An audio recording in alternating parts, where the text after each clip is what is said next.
Well, the Democrats' Supreme Court nominee doesn't know what a woman is, and they're very, very upset with you treating the first black woman nominee to the Supreme Court with such just animosity and rudeness. We're going to be discussing that and a lot more because there's been a lot more in the news lately, all coming up on this episode of Making the Argument with Nick Freitas, where we make the arguments to defend a free society. Okay, first things first. Unless you've been living underneath a rock, you've probably seen this exchange between Senator Marsha Blackburn from Tennessee and Justice Jackson, who is undergoing the whole Senate confirmation process for the Supreme Court.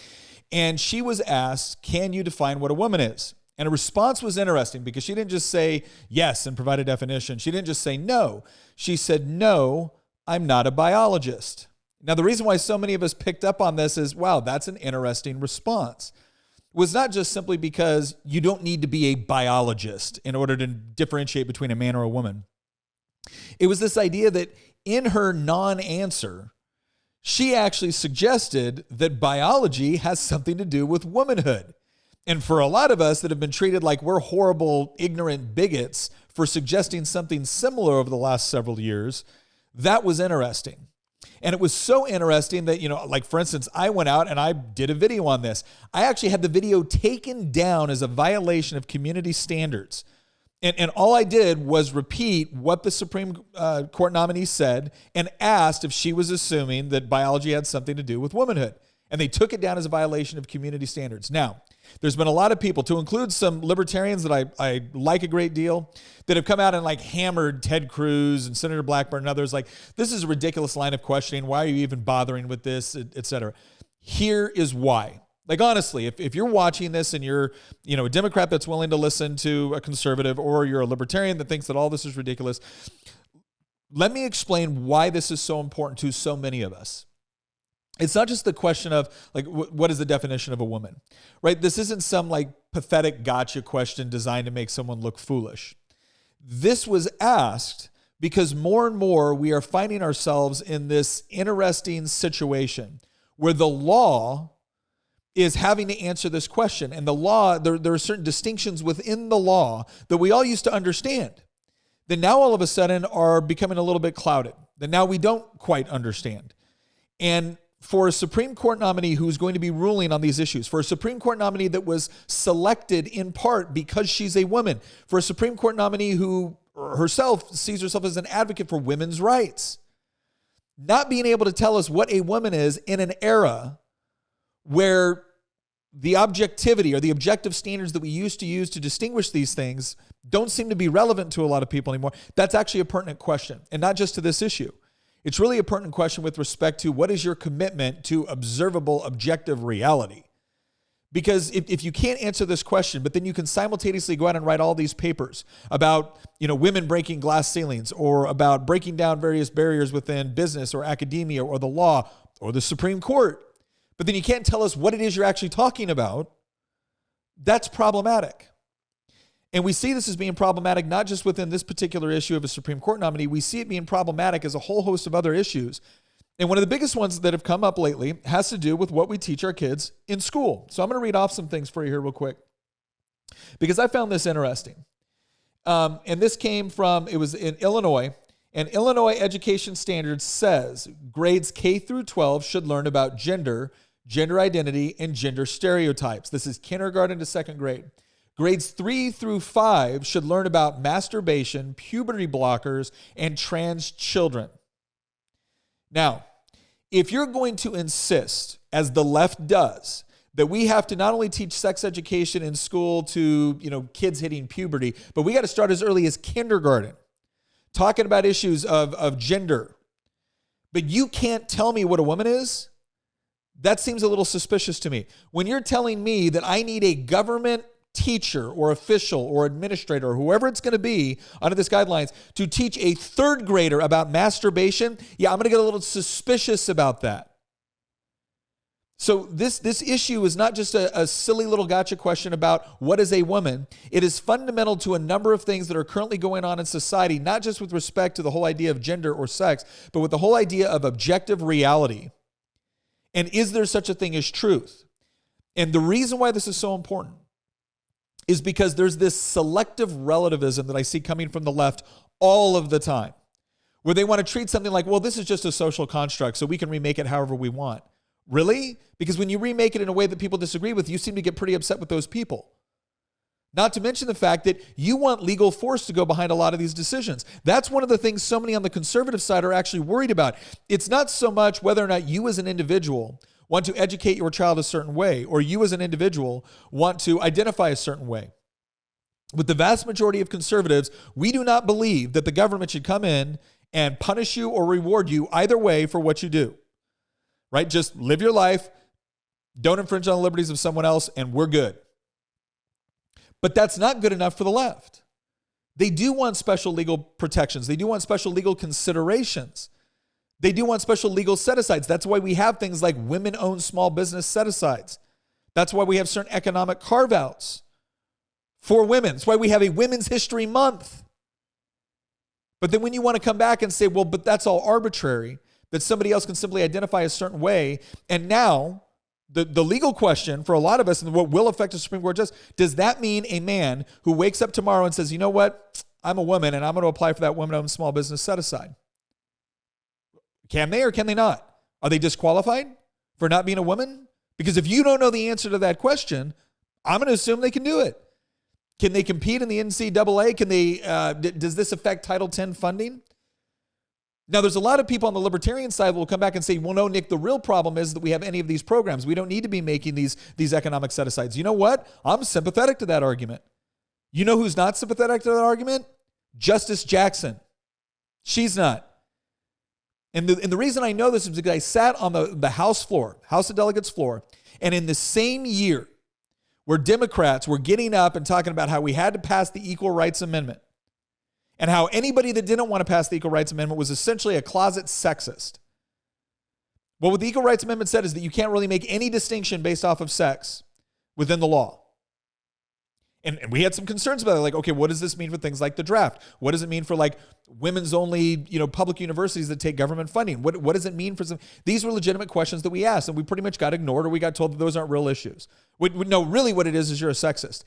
And then in the very same session, I saw a Democrat delegate get up and advocate for a women's economic set-aside. And I got up and I said, well, wait a second. You just said that we're not supposed to have any distinctions within the law, any discrimination within the law, and now you're discriminating based off of sex. Sex is one of the criteria you're using to determine whether or not someone qualifies for this program.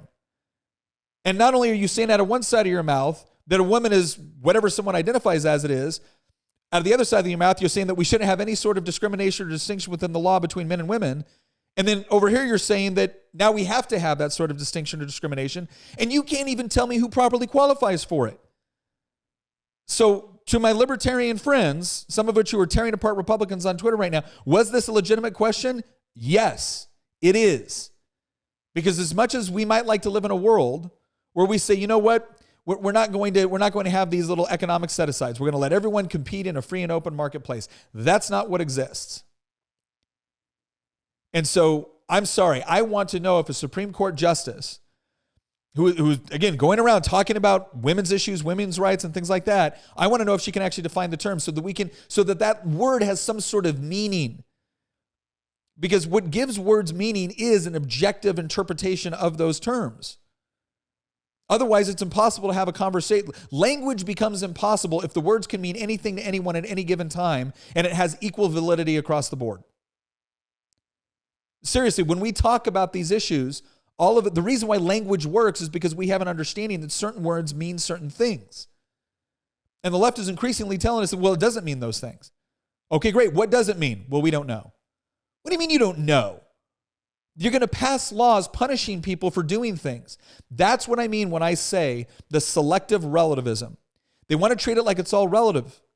But when they actually put this thing into effect, when they actually create laws, there's nothing relative about the police shutting down your business or kicking in your door. There's nothing relative about your kid getting kicked out of school because they didn't wear a mask or because they said the wrong thing that was offensive or that classified as hate speech. There's nothing relative about that anymore. When it comes to the enforcement side, all of a sudden it gets super objective pretty quick. And so we have a right to know what people actually think about these things. And I want to use this to kind of segue with what's going into our schools, because I saw a couple other things coming up today. One, the ACLU. And the reason why, again, this is relevant, because so many of the issues that we see going on in our schools right now have to do with questions of when, if ever, is it appropriate for the public school, for the government, because these are government schools. I'm sorry, they always say public schools. It's not, it is a government-run school. That's what it is. If you don't like that, if you don't like that terminology, sorry, it's an accurate reflection of reality. Is it appropriate for a government-run school to essentially teach about sex education, sexual identity, gender identity, preferences, masturbation? Like, is that all appropriate for a government employee to teach to your child? Now, some parents say yes. Some parents say no. Here's what I find fascinating. And this goes back into interpretation of the law and how the law goes into effect. We had a bill this year that said when it comes to teaching a lot of this stuff, then family health education and things like that, we said, look, we want this to be opt-in. Basically, you tell parents, hey, this sort of training this sort of education is going to be available. Would you like to opt your child in? Because right now it's opt-out. But here's the sketchy little part, right? It's not like they're calling you up and saying, hey, we're about to teach our third grader about masturbation. You want to opt out of that? No, it happens, and then the parent finds out after the fact. And the teachers in the teachers unions in the schools want to act like, well, gosh, we send a note home with your child. Oh, okay. Yeah, I'm sure my 7-year-old did a great job of delivering that. Or we sent an email that got dropped into a spam folder somewhere. So we said, look, make it opt-in. Make the parent have to make a proactive decision and say, I want my child to go to this. And the Democrats were furious about this. They said, oh my gosh, if we do this, how many children are going to go without sex education from government officials? My answer is, I don't know. And quite frankly, it's not my primary concern.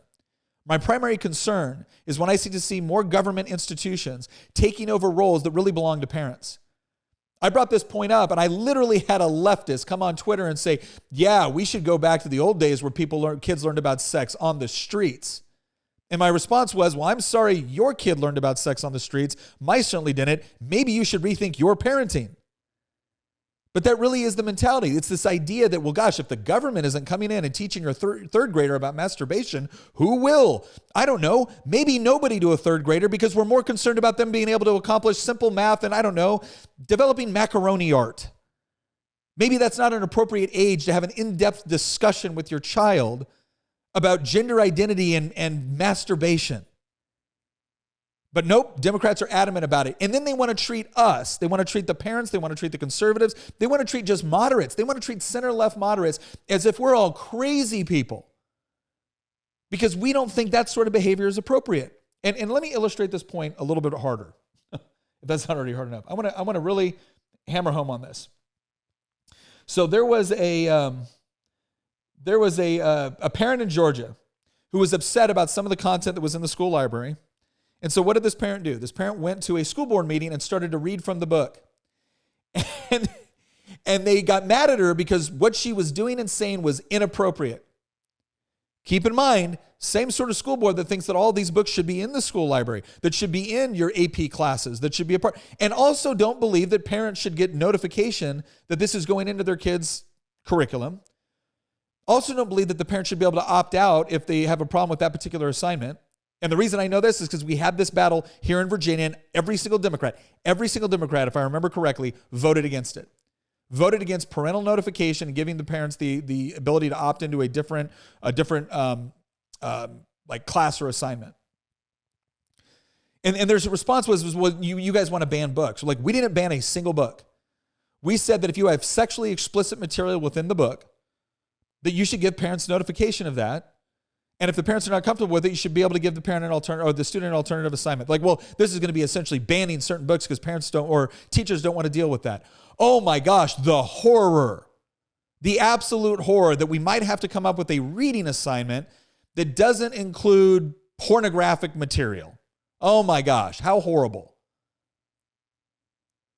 But again, it wasn't good enough that your child could still have access to that if they wanted. If you as a parent made the decision that was fine, you could still have access to it. No.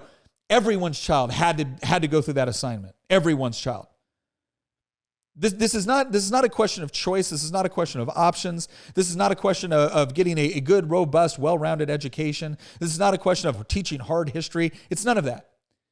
This is about a particular agenda that certain people on the left, and increasingly the entirety of the Democratic Party with some notable exceptions, an agenda they have with respect to what they see as the state's not only responsibility, but mandate to teach your child. And if you don't like it, you're the problem. That is what is going on here. It's amazing because once this parent was reading it off in a school board meeting, the school board members immediately said, whoa, this is inappropriate. Oh, but not if you assign it to my 15-year-old without telling me. Then it's totally cool, right? Now, there is a simple, and again, this isn't the only time I've seen this happen. Tom Garrett, he used to be in the Virginia Senate. Great guy. When we were having this debate, I think it was back in 2016, 2017, I can't remember. He got up and started to read from one of the exact books that was listed as an assignment. And this is what was kind of the impetus for this parental notification for sexually explicit materials. He started to read it, and the Democrats in the Senate flipped out because we have 13 and 14-year-old pages that help out within the Senate room. Now, the 14-year-old pages were old enough to be assigned this book. But when he started reading from it on the Senate floor, the Democrat senators lost their minds. This was so inappropriate. How could you do this? We need to get these pages out of here. Why? You think it should be assigned to them without their parents knowing. But if a senator reads it off on the Senate floor, then it's horribly inappropriate? Then it's beyond the pale? This is the sort of hypocrisy, because when those Democrat senators and those Democrat delegates go back and tell you what's going on, they don't say, yeah, we had a robust debate over, gosh, is the cost-benefit analysis really adding up with respect to the additional, burden this could put on teachers versus the quality of education versus parental. They don't say that. They say Republicans want to ban books. But more and more parents are starting to realize that they've been lied to. Not you're being lied to, you've been lied to. You've been lied to for years. Because when parents actually become aware of what was actually going on, all of a sudden they're like, well, yeah, why wouldn't I get notification of that? Yeah, great question. Ask Delegate Lopez, who, by the way, gets very mad when I don't at him if I mention his name. But go ask one of them on the debates they get up on the floor when they're talking about why do Republicans want to ban books? Why is this? And of course, it's because we're racist or sexist. It can't possibly be because we have some concern with respect to the sort of material that you're exposing our children to at certain ages without telling us first. So that we might even be fine with our child reading the book, provided that we actually know what's going on, have a little bit of a heads up, so we can actually engage in a little bit of contextual conversation with our child as they're going through this process, and not simply reading it on their own or learning about it in a class full of 30 other students without any sort of adult intervention other than maybe what the teacher can give them among 30 other students in an hour-long class. Yeah, that's just totally unreasonable on our part. And the reason why I get so heated about this is because I am so fed up. And look, I homeschool my kids. I don't got to deal with this. Do I teach my kids hard history? Absolutely. Do we expose our kids to a lot of different worldviews and understanding of absolutely. But I don't got to deal with some government official standing up on the House floor saying that I'm a bad person if I don't got to deal with that as a parent of a student. Because we can actually adapt their curriculum based off of our students' individual needs. Now, here's what's interesting about all this.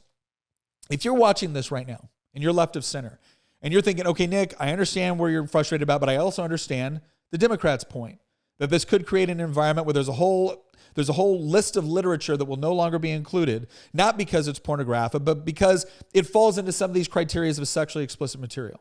So I understand what they're saying. Great. Here's what I would tell you. I'm willing to have that discussion. What we're arguing for on a fundamental level is for things like dollars following students. And the reason why we're arguing for that is because so many of the battles that we're having over things that I just mentioned, so many battles that we're having with respect to the questions being asked for the Supreme Court justice, the reason why they're battles, like really hardcore, like ending friendships, families not wanting to meet it, the reason why they're battles is not simply because we disagree about certain issues or a certain book or a certain word or a certain terminology. It's because the government is now intervening in order to tell us how we're supposed to believe, what we're supposed to say, what we're supposed to think, what sort of material our children will be exposed to. And when we have a problem with it, we're told we're racist and we're bigots. You want to know what the very, very simple solution here is? If you had something like dollars following students, If a parent is uncomfortable with that, instead of now going to their state legislature or their local school board and potentially getting something banned that you as a parent don't want banned, or potentially getting something changed that you as a parent don't want changed, they can pick some other place within the educational marketplace to meet their child's needs. And you can continue to get the education you want. But that's not good enough for our colleagues on the other side of the aisle. They want to be able to compel, by law, my child to go to their school to learn that material unless I can afford an alternative. If I'm wealthy enough, I can do something else for now. But if I'm not wealthy enough, nope, that's what your kid gets. And if you don't like it, tough, because we're going to take your tax dollars, we're going to spend it the way that we think it should be spent. And oh, by the way, if you don't send your child to that school and you can't afford an alternative, you're now in violation of truancy laws. The police can come after you. You can potentially lose your kids. So explain to me which side is being tolerant, compassionate, and is open to a diversity of ideas and thoughts and approaches to education, or just ideas in general, and which one is draconian, authoritarian, and telling me that if I don't do what they want, they will punish me or my child. So these questions being asked of the Supreme Court justice, if the left doesn't like it, sorry, you're the ones that brought this on. You are. Back in a world where we could all easily distinguish between a man and a woman, this wasn't a problem. And the problem goes so far beyond what so many people are characterizing as just a gotcha question. It goes with an idea about what do words mean? Is there such a thing as objective reality? And in what realm can we finally recognize that simply because we disagree doesn't mean that a government intervention is appropriate? You can live your life, educate your kids, run your business, do what you want. I'm not going to intervene. I'm not going to try to punish you because you happen to choose things that I wouldn't choose. As long as you're not harming another person, I'm going to leave you alone. Why can't I have the same consideration? And if your answer is well, because it's these government schools or these government institutions or these government rules and regulations, well, that's what provides real community. I'm going to tell you right now, no, it doesn't. Real community is voluntary. Real community is comprised of free people that choose to work and voluntarily cooperate with one another. And yes, there may be an appropriate role for government within that realm, but the degree to which government is intervening in all these decisions, and especially to the degree to which they're intervening in decisions with respect to our children, is not just wrong and inappropriate, it's perverse. And we better start waking up to it. All right, I want to thank you again. Also, want to give everyone a quick update. For those of you who are watching, you're probably like, why is Nick in a baseball cap, t-shirt, and on a couch right now instead of sitting in his usual place when we do the podcast? Well, here's the good news.